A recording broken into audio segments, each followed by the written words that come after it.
Comment ça va? Très heureux de te retrouver. Bon lundi. Bienvenue à Jean-Charles en Liberté. C'est l'épisode 83 déjà. Wow! Formidable. Formidable. Et c'est un épisode électrique avec le Ford Mustang Mach-E. 100% électrique, 100% adrénaline que tu peux te procurer chez l'un ou l'autre des 84 concessionnaires Ford du Québec. Toutes les offres, ford.ca/JC en liberté.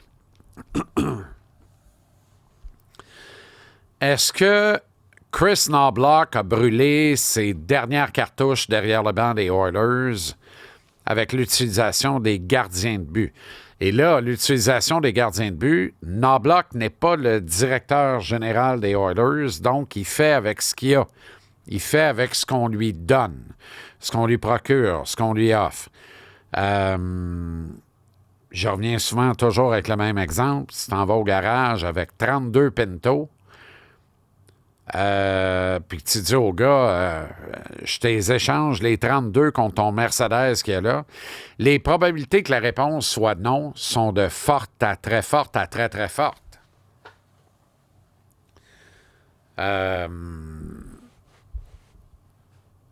On n'a pas réglé le problème de gardien de but à Edmonton. On n'a toujours pas de gardien de but numéro 1 digne de ce nom et de cette fiabilité-là. Un vrai stopper, tu dis, je m'en vais avec lui, là, puis il ferme la porte, puis c'est réglé, puis on n'en parle plus, puis bye-bye love. Non. Il n'y a pas eu de effet Calvin Pickard samedi soir, loin de là. Je pense qu'il veut assurément revoir 2 des 4 buts qu'il a donnés. Assurément. Ou il ne veut pas les revoir, puis surtout pas en reprise en boucle d'un bulletin de nouvelles. Il n'a pas été bon.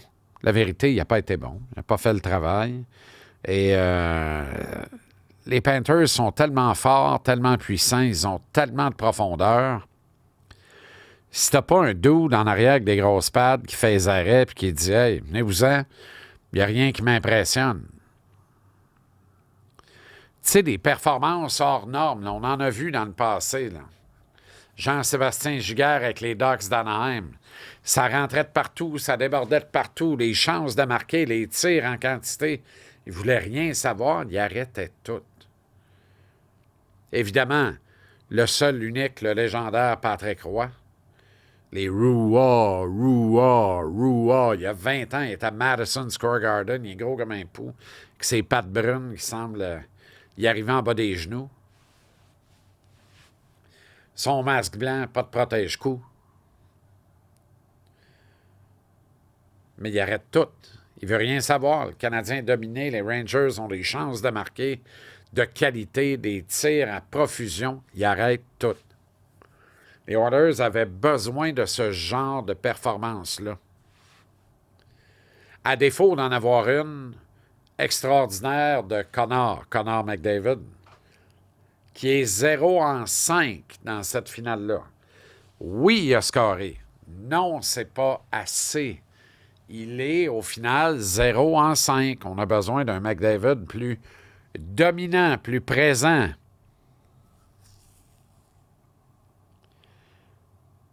Hors norme.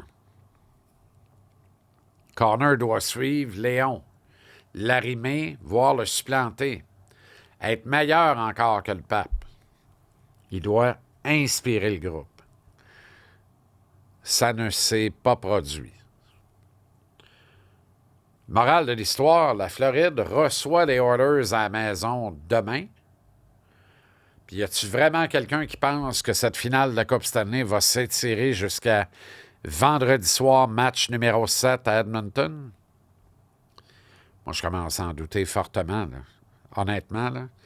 Si les Panthers prennent le risque d'échapper le match à domicile demain soir, je vais être très, très, très, très, très surpris. Peut-être même un brin déçu, mais surtout surpris. Déçu, le mot est peut-être trop fort. Tu sais, c'est un sentiment... je suis pas assez impliqué émotionnellement dans cette finale-là pour que ça soit un sentiment réel, véritable et ardent. Là, la déception, non.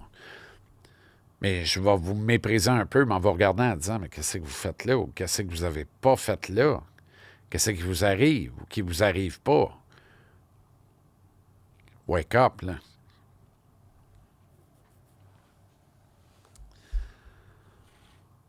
Mon ami et camarade, collègue de travail, François-David Rouleau, accouche d'une primeur importante aujourd'hui. Le Grand Prix de Formule 1 du Canada resterait à Montréal au moins jusqu'au terme de son édition 2035. C'est dire que l'on ajoute 7 ans à l'entente qui était existante. Une négociation qui perdure depuis plusieurs mois et qui devait connaître son point culminant ce week-end après la présentation de l'épreuve. Autrement dit, Liberty Media disait oui, on est d'accord sur le principe, mais si vous nous recevez aussi mal que l'année passée, on va être moins d'accord sur le principe.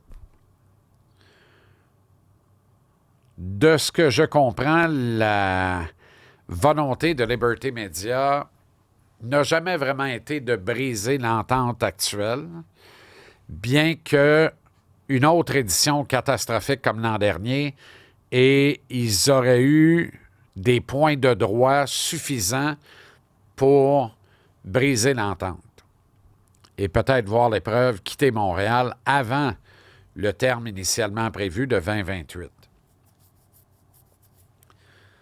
Maintenant, avec le succès de l'édition dont on sort à peine, c'est-à-dire nette amélioration au niveau de l'accessibilité au site, pour y entrer comme pour en sortir, comme par magie, plus de travaux, plus de cônes orange autour du circuit Gilles Villeneuve de l'île Notre-Dame ce week-end. Bref, Montréal, cette année, a su faire. Montréal, cette année, a su recevoir la grande visite de partout dans le monde, comme il se doit. Et ça a comme confirmé que l'entente de principe pouvait intervenir pour que l'épreuve demeure ici. Et la propriété de Montréal et du Québec jusqu'en 2035. Tous les paliers de gouvernement sont mis à contribution, sauf un. La Ville de Montréal. C'est pas particulier, ça. C'est comme si la Ville de Montréal, Valérie Plante, en chef ou en tête, comme première magistrat de la plus grande ville du Québec, ne reconnaissait pas la valeur en termes de retombées récréo-touristiques, de retombées économiques. C'est comme si Valérie Plante et son administration ne reconnaissaient pas la vitrine extraordinaire que le Grand Prix de Formule 1 du Canada procure à la Ville de Montréal à l'échelle internationale. C'est comme si la mairesse restait sourde au bruit des moteurs qui vrombissent, contrairement aux citoyens récalcitrants de Saint-Lambert et autres villes avoisinantes de la première couronne au sud de l'île. Elle n'est pourtant pas sourde au bruit des moteurs qui vrombissent. On sait qu'elle est agacée par ce bruit, parce qu'elle est agacée par le bruit d'un Pinto. Imaginez d'une horde de Formule 1 et tous ces chevaux vapeurs qui se déploient. Ben oui. Ça vient avec. N'en déplaise aussi aux marmottes aplaties. Band extraordinaire s'il en fut un. Les vrais saches. Vous vous rappelez, les images avaient fait le tour du monde, là, cette marmotte aventureuse en piste à Montréal, évitée de justesse par certains pilotes, puis tout ça. Pas ce week-end.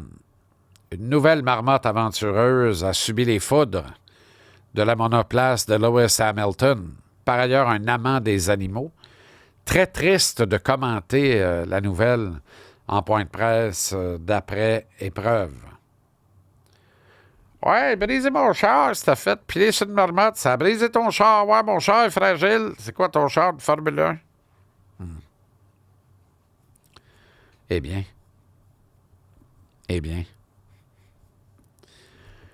C'est plate la marmotte, c'est vrai.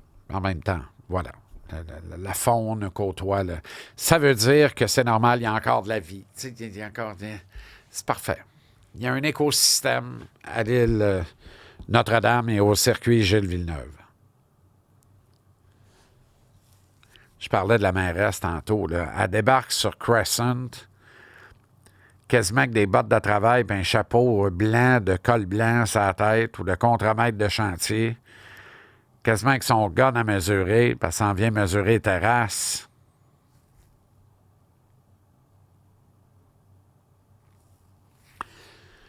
Petite récupération, petite politique. C'est quasiment honteux. C'est comme si elle ajoutait l'insulte à l'injure. C'est comme si elle débarquait là pour dire « ha, je m'en viens dans mon dernier tour de piste puisque je quitte en novembre. Je m'en viens un peu vous narguer puis me moquer un peu de la situation d'il y a un an. » La situation il y a un an a été très grave. Elle a été très grave. Pour le Ferreira, comme pour tous les autres commerçants autour, tout le monde s'est retrouvé à être sur le gros nerf, absolument pour rien. Absolument pour rien. En fait, essentiellement, pourquoi? Pour du zèle administratif. Quel manque de compréhension de l'événement et quel manque de sensibilité par rapport à ceux qui bûchent pour profiter un peu de cet événement-là. Rien de ça cette année, heureusement. On est ailleurs. Et en piste, on a été servi. Bon, j'haïs ça qu'une épreuve se termine sur drapeau, en Gone with the Float, sur 4 tours qui plus est. Je suis un partisan. En fait, je me posais la question ce matin, on devrait revenir à l'ancienne réglementation. Tu sais, amender ça un peu. Dans les 10 derniers tours de l'épreuve, accrochage, accident, à moins d'un drapeau noir, on reprend l'épreuve et on la complète. À moins d'un accident très grave, d'une mort en piste, imminente, voire évidente, on reprend l'épreuve et on la complète à pleine vitesse. Mais, évidemment, quand tu repenses à Schumacher qui tente de sortir Jacques Villeneuve volontairement de piste alors que Jacques courait pour son championnat du monde, tu comprends que où il y a de l'homme, il y a de l'hommerie. Alors, si tu réinstitues ce type de règlement-là, bien, un coéquipier d'écurie qui n'est pas dans les points peut facilement faire une visite dans le bac à gravier pour s'assurer qu'on descende sur drapeau et que ça permette à son coéquipier qui, lui, est dans les points ou avoisine un podium puis est à 4 secondes de la 3e marche du podium, admettons, bien, de rallier le troupeau ou le peloton et de repartir presque à armes égales sur un départ lancé. On part du principe d'une bonne intention de tout le monde. Tout le monde n'a pas systématiquement une bonne intention. Hélas, malheureusement. Alors, c'était donc une épreuve relativement excitante, comme Montréal peut l'offrir. Là. Montréal n'est pas le type d'épreuve. Montréal, c'est pas Monaco. Là. On va le dire comme c'est. Quoique Monaco, hein, la principauté, la vue, c'est colossal, c'est magnifique. Là. C'est magnifique. Montréal permet des dépassements, pas tant que ça, mais un peu quand même. Montréal est une belle épreuve, c'est un beau panorama, puis c'est une des épreuves favorites des pilotes. Et ça, c'est très, très, très important. Mais au final, Greg Russell est parti devant, il a pris la tête et il ne l'a pas perdu de l'après-midi, puis il a remporté l'épreuve. Bon. Max Verstappen voit sa hot streak prendre fin. Pourrait très bien gagner les 3 prochains Grands Prix à Montréal. Elle va savoir et allons voir. Et un flot de 18 ans à peine complète le podium. C'était charmant. C'était agréable.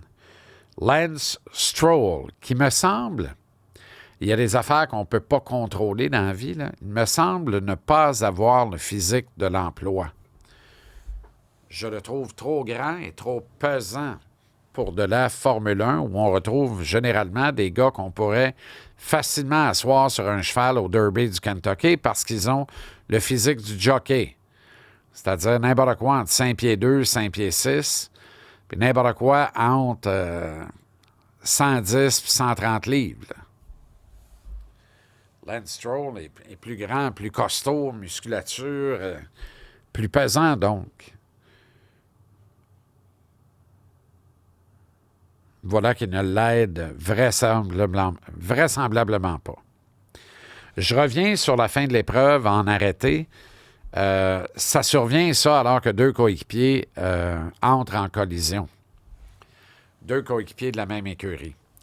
Et soit on rit puis on dit qu'ils sont bien épais, soit on dit, ben parfait, c'est ça qu'on veut. On veut de la bagarre en piste, puis on veut de la bagarre à l'intérieur même des écuries.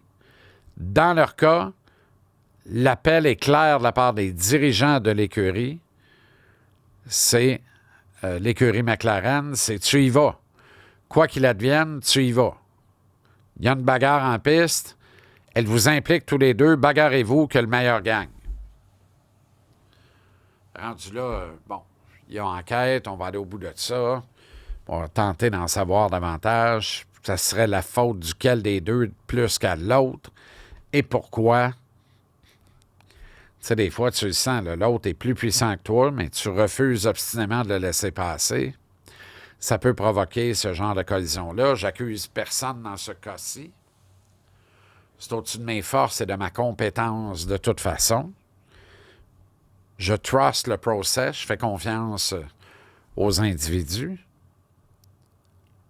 et aux enquêteurs et autres commissaires, mais ça a provoqué une fin de course sur arrêt, malheureusement. Shohei Ohtani est un phénomène de la nature, un athlète hors norme. Il faudra, j'ai l'impression, un jour parler de l'un des plus grands athlètes de l'histoire, tous sports confondus. Moi, honnêtement, je commençais à plus croire qu'il allait pitcher encore. C'est un excellent frappeur. Il sort les balles du stade à un rythme infernal, ce gars-là. C'est Keanu Reeves dans la matrice. Trop fort pour les ligues majeures de baseball. Ben, il pitch à soir. Qui l'a cru? Premier départ dans l'uniforme des Dodgers, et ce contre les Padres de San Diego. Là, il fait toujours beau, Roger. Et évidemment, ça devient un des points de mire sur la planète sportive ce soir. Shohei Ohtani est une attraction, une vraie. Et il est d'une fluidité. On dirait un gars vraiment à part dans sa bulle, hautement méditatif, concentré, focus, capable de démonstration, d'effusion de joie. Il est beau. Il est juste beau. Il est beau à voir aller. Ce gars-là peut te réconcilier avec la balle si t'es en chicane avec la balle depuis le départ des expos ou quelque chose comme. Si c'est le cas, t'es donc en chicane peut-être avec le hockey un peu depuis le départ des Nordiques. Heureusement, tu n'auras pas à te chicaner pour le départ de la F1, en tout cas pas avant 2035, tant mieux. Mais surveille Toronto qui nous guette, qui reluque, qui regarde, qui est excité. Toronto qui a tout la grande idole en papier, la seule vraie métropole canadienne restante, qui dirait « Oh, qu'on serait heureux d'engraisser notre catalogue d'une offre de Grand Prix de Formule 1 du Canada, couru sur circuit urbain dans les rues de Toronto. Pourquoi pas en mode Skyline de soir avec l'éclairage, les rivières autour convergent vers le lac Ontario. Un panorama exceptionnel. Pas avant 2035, minimum. Et soyons assez brillants ici pour tenir ça serré puis être capable de faire en sorte que ce ne sera pas avant jamais, dans le fond. Que le Grand Prix reste la propriété de Montréal, point final. Cette vitrine-là, on ne peut s'en passer. C'est pas l'équivalent des Jeux olympiques, c'est pas l'équivalent de la Coupe du monde, mais pour moi, c'est plus fort que n'importe quelle vitrine que t'offre une équipe de sport professionnelle d'un circuit nord-américain. Parce que c'est une vitrine planétaire, c'est une vitrine mondiale, et parce qu'elle est récurrente une fois par année. Oui, c'est une épreuve, mais il y a les qualifs. Ça dure une semaine, dans le fond, dont 3 jours d'épicentre où on en parle par diffusion partout sur la planète. On ne perd pas ça. Parlant de planète, l'Italie se prépare à accueillir les Jeux d'hiver dans maintenant 9 mois, même 8, ou à peu près. Et les nations commencent à afficher leur premier six-pack de joueurs. Et Juraj Slafkovský y sera pour représenter la Slovaquie. Eureka, en même temps, j'espère. Il y a eu une vague de critiques ici à Montréal, ailleurs au Québec, lorsque Slav a refusé de représenter son pays en Suède au dernier championnat du monde senior conclu il y a quelques semaines. Et les critiques qui ont été dites, écrites et rapportées ici au Québec ne sont rien à côté des critiques en Slovaquie directement, où les amateurs de hockey là-bas n'ont carrément pas digéré et n'ont pas pardonné à Slav de dire non à représenter sa nation à 21 ans à peine, comme ça, avec un contrat aussi important en poche. Les motifs de Slav s'expliquent pas, se défendent pas. Ça dépend avec quelles lunettes on peut le regarder. Il n'y a pas, à proprement dit, de scandale à en déchirer sa chemise. C'est juste dommage. Mais là, il va aux Jeux olympiques. Et je termine là-dessus parce que il y a du caractère, Slav, son père aussi, la famille. Tout le monde est comme monté aux barricades, essentiellement pour ramasser ceux qui l'ont critiqué de ne pas aller au championnat du monde de hockey. Ça, c'est un brin hasardeux. T'sais. On devrait être davantage à l'écoute, comme athlète, comme entourage d'un athlète de pointe, davantage à l'écoute des gens, de ce qu'ils racontent, parce que si une majorité d'observateurs et d'amateurs comme ça disent « on n'en revient pas que tu aies refusé », ben, peut-être qu'ils ont un peu raison. Peut-être qu'ils ont un peu raison. Maintenant, tout est dans la manière. On ne menace pas de mort quelqu'un et sa famille pour ça. Là. On ne devrait pas le faire, d'ailleurs, avec un gardien d'un club en finale de la Coupe Stanley. Mais en contrepartie, l'intimé, Slafkovský, dans ce cas-ci, doit prendre acte de ça. Il doit être à l'écoute. Il ne peut pas rester en faisant la sourde oreille face à ça. Jusqu'au 30 juin, profite de l'offre de location à zéro, comptant $0 de cash, aucun acompte. Et procure-toi la Ford Mach-E, 100% électrique, 100% adrénaline, 599 piastres par mois, un 5 plus un Wayne, 599 par mois sur 60 mois, valeur au détail 53 561 $. Ça inclut l'incitatif provincial de 4 000 piastres. Visite ton détaillant Ford du Québec ou clique sur ford.ca/JC en liberté, ford.ca/JC JC en liberté pour toutes les offres rabais. Merci aux 84 concessionnaires Ford du Québec. Merci à Vio Ford de Saint-Rémy. Merci à la belle gang de Trévis. Merci à Location Turbo ainsi qu'à Flore Déco et à coupable.ca. Mais surtout, merci à toi, merci à toi, merci à toi, merci à toi. Merci à toi là-bas en arrière. Oui, toi, merci. Puis merci à toi. À demain.